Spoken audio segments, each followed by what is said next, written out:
Good evening, students. So, we have already completed 2.1. Now, we are going to complete 2.2. Now, first question. Find the zeros of the polynomial, of the quadratic polynomial and verify the relationship between the zeros and the coefficients. तो first question है, यहाँ पर quadratic polynomial given है और हमें relationship find out करना है zeros and coefficient का। इसका मतलब हमें जीरोस पहले निकालनी पड़ेंगी और फिर उनका रिलेशन कोफिशिएंट्स के साथ निकालना है। सबसे पहले हम क्वाड्रेटिक पोलिनोमियल की बात करते हैं।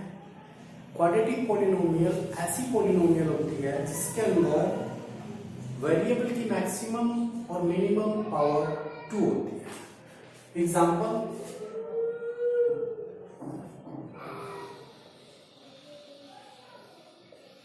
Quadratic polynomial ax² plus bx plus c. It is the format of quadratic polynomial. इस फॉर्मेट में जो कोफिशिएंट्स होते हैं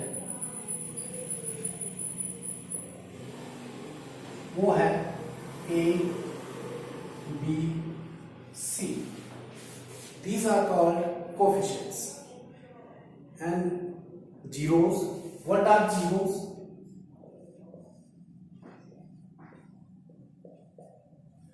Zeros ये वो नंबर होते हैं जिनको हम क्वाड्रेटिक पोलिनोमियल में वेरिएबल की वो वैल्यू जिसे हम क्वाड्रेटिक पोलिनोमियल में पुट कर दें तो उसके पहले जीरो जाए, उसे जीरो कहते हैं, zero of the quadratic polynomial. अब इसके अंदर जैसे क्वाड्रेटिक पोलिनोमियल यहाँ पे x की मैक्सिमम पावर 2 है तो यहाँ पे कितनी जीरोस होंगी? 2 जीरोस। तो हमें इनका रिलेशन फाइंड आउट करना है कोफिशिएंट्स का एंड जीरोस का, और जीरोस को रिप्रेजेंट किया जाता है अल्फा एंड बीटा से, अल्फा एंड बीटा से। तो हम फर्स्ट क्वेश्चन करते हैं इसका start. x² minus 2x minus 8। अब इसकी हमें जीरोस फाइंड आउट करनी है और उसके बाद इसका रिलेशनशिप विद कोफिशिएंट्स। तो इस इक्वेशन की पहले जीरोस फाइंड आउट करेंगे, फिर इसके कोफिशिएंट्स फाइंड आउट करेंगे और फिर उनका रिलेशनशिप फाइंड आउट करेंगे। तो जीरोस कैसे फाइंड आउट करते हैं?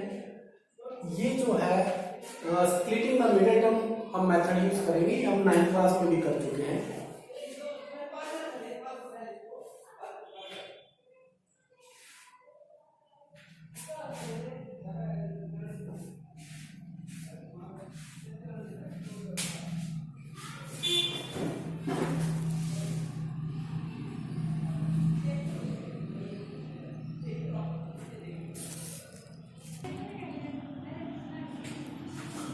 तो स्प्लिटिंग द मिडिल टर्म की बात करेंगे हम।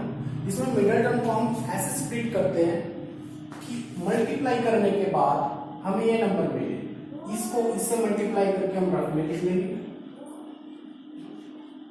तो इसको उन नंबर्स में स्प्लिट करना है कि मल्टीप्लाई करने के बाद हमें ये मिले। तो इस टर्म को हम स्प्लिट करते हैं -4x plus 2x।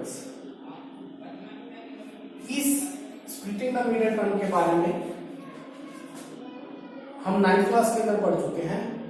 अब भी अगर किनको किसी बच्चे को नहीं क्लियर है तो आहिस्ता आहिस्ता हम प्रैक्टिस करेंगे तो वो हो जाएगा, ये प्रैक्टिस से हो जाएगा। 1x² और लास्ट टर्म है -8। अब इन दोनों टर्म्स के अंदर फर्स्ट 2 टर्म्स में कॉमन लेना है और लास्ट 2 टर्म्स। इन दोनों टर्म्स के अंदर कॉमन आएगा x। यहाँ पे x माइनस 4x में से हम x कॉमन ले चुके हैं 4। इन 2 टर्म्स के अंदर कॉमन आएगा 2, क्योंकि 2 के टेबल में दोनों आ रहे हैं, मैक्सिमम नंबर 2 है यहाँ पे जो कॉमन लिया जा सकता है। x माइनस 8 में से 2 कॉमन ले लिया 4। अब इन दोनों टर्म्स में क्या कॉमन आता है? x minus 4। और हमारे पास दूसरा फैक्टर बनता है x प्लस 2, क्योंकि हम कॉमन ले चुके हैं, जो बचा है x प्लस 2 वो सेकंड फैक्टर में आ जाता है। अब इन फैक्टर से, टू फैक्टर से हम टू जीरोस फाइंड आउट करेंगे। देखिए कैसे। फर्स्ट फैक्टर को 0 के इक्वल पुट कर दो, x इज इक्वल टू 4। अब सेकंड फैक्टर को 0 के इक्वल पुट कर दो,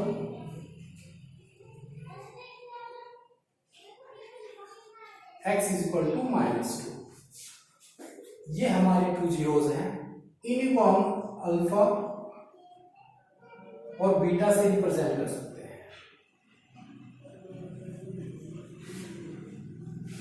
now we have to establish the relationship between zeros and coefficients. What are coefficients in this question? We will write first coefficients.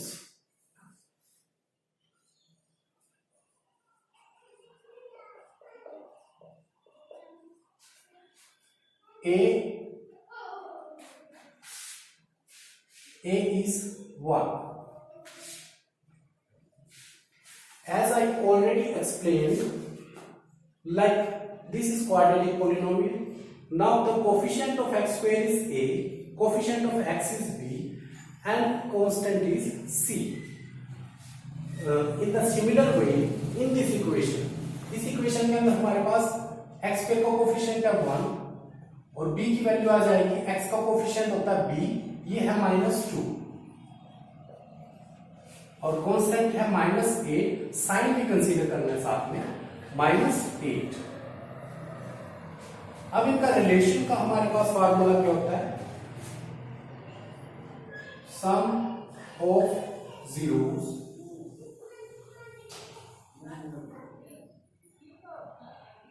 it means alpha plus beta is equal to -b upon a.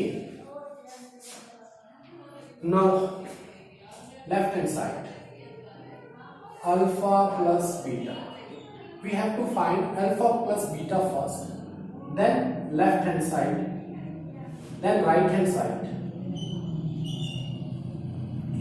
-b upon a. Put value of alpha and beta. Alpha is 4, beta is -2. Alpha is 4, beta is -2. Result is 2.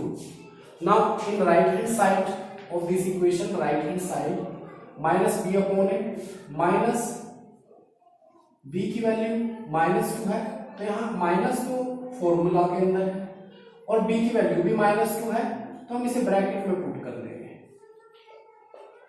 Minus minus plus. Now left hand side is equal to right hand side. Second relation है product of zeros.